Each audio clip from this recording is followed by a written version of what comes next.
funny motherfucker. I don't know what else to say about him. So give it up for Yendrik.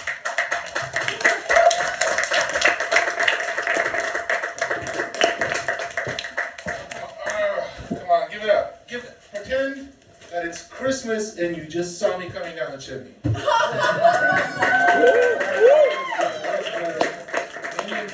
I moved to Berlin a year ago and I love it. I love it. I love the Germans. I'm surprised I didn't think I would. But I love them because I don't speak German at all. And they seem great. That's my secret to enjoying Germany, is not learning German. Because I don't hear all the shit people talk about. Like, I speak Polish, I go to Poland, I see a little old lady selling flowers by the church. And I see somebody buying flowers from her, and I see how they don't understand how she goes, but you know that Jews did COVID, right? Yeah, it's great. But I'm actually going to have to learn German, because I have a daughter. I know, I'm surprised too. And a little proof of having sex. She's great, but she's learning German, and now I'm going to have to learn German because she's going to talk shit about me. And she already does it in Polish, and she does it in English, and fuck, it's too much work to keep up with her. But I know she's already calling her mama Muti, and I know she's going to start calling her father me, because I'm a motherfucker, right? She's going to start calling me Fati, and that's a little too close to fatty. And she's just going to double down on that shit. She's just going to be like, come here, come here, Fati. What'd you say? Vati. Yeah, it's great. I really actually do enjoy living in Germany. I found the last bastion of being able to pretend that I'm in an adventure game. You guys know adventure games, like, you know, you're a knight and you gotta slay the dragon, but first you need to get a sword. That is me in every German government office. They're like, you need. It's like I always see the treasure at the end. Maybe it's Kindergeld. Maybe it's an Anmeldung. And I know I find out what I gotta do. I gotta go get this piece of paper, but the paper's in another castle. So I go to the other. But it's Germany, so it's actually in another fucking castle, right? So I'm off to Charlottenburg. Then I'm over to Wilmersdorf. Then I'm heading up Schöneberg. It's amazing. It's best. And at the end, I open my pot of gold and get an extra €217 a month for having sex 6 years ago. It's the best Like, Jimmy, like, I don't know, you guys look like you're sexually active. Not all of you, some of you look like virgins, but most of you look sexually active. It's weird choosing to have a kid because I had a kid pretty late. My daughter was born when I was 38, but I spent a good 20 years of my life having sex and trying to avoid having kids. It's like driving and trying to not hit a tree. And then one day, the love of your life, who you never could have imagined 10 years earlier that you would have met, comes up to you and goes, "Hey baby, how about we drive into a tree?" And you go, that doesn't seem like a bad idea. And then bam, you run straight into that tree, and the government's like, "Holy shit, you hit a tree. Here's money." Right? They're great here. They do it all the time. It's like, you know what having sex to have a kid is? It's like the world's weirdest slot machine. You just keep pulling on that lever and 18 years of money.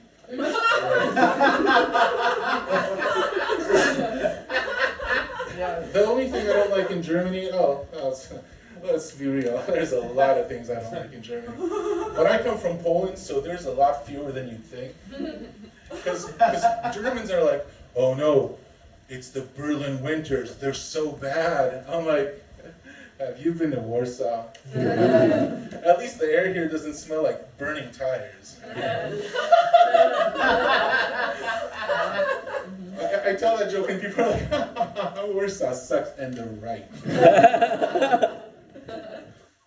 Yeah, but it's because and people are like, "Oh, it gets dark at 4 o'clock." It gets dark at 3 in Warsaw, and you know what? we liked it because Warsaw looks better in the dark. That's also true about Germany. Oh, at least Berlin. The one thing I really don't like here, though, is neo-Nazis here. Like, have you people never read a history book? Like, they hate all the Turks that live here, and I'm like, but you know what? Germany brought all these Turks in because the last time you guys decided to be super racist, so many of you were killed that there was nobody to work. Like, that's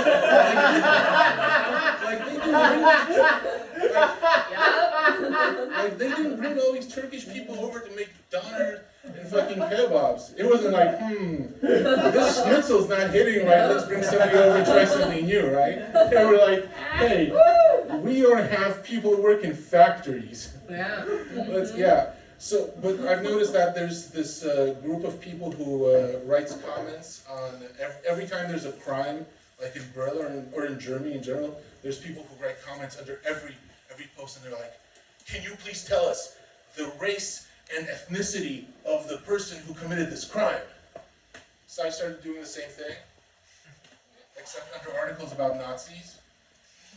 Like every time, hey, can you tell me the race and ethnicity of the person who committed this fucking war crime that we're talking about 8 years later? That was funnier in my head. Actually, so I'm married, which is again amazing. Right? I've been with my wife for 11 years, which is if you ever look it up, we met half a year before Tinder came out. And I'm glad because I don't think I would have done well there. Like nobody's looking at this and like, a fat guy in glasses, let's swipe right, right? I like half the guys. No, but we met. We met before Tinder, and it was hard picking up women on the internet before that. I have to hit up those comments on news sites pretty hard. And it's bad because most news is awful, right? There was like stories about kids being kidnapped. I'm like, hey, would you like to have kids in the future? There was a story about a house fire. I'm like, baby, do you like barbecue? No, she did not. She did not like barbecue.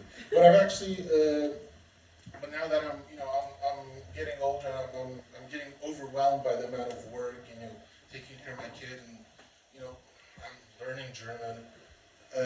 It's too much. I don't have enough time for everything. So I actually did set up a account on a dating website, Grindr. And I know what you're thinking. I know it is Berlin. I know I'm dressed almost all in black, but I'm not quite ready. I don't actually have the time to explore my sexuality. But I set up an account and I put it up there.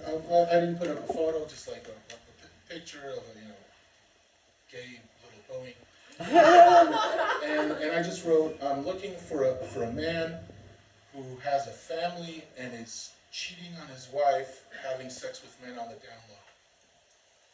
Because that guy has time management figured out. And I need his skill. And if I have to suck a dick to do it, I'll suck a dick. And I told this joke in another show, and somebody go, what about your wife? My wife knows? Because my wife is from Eastern Poland? Yes. And I am fucking scared of her. When we started dating, and it was all very fresh, she was like, I can't imagine ever leaving you.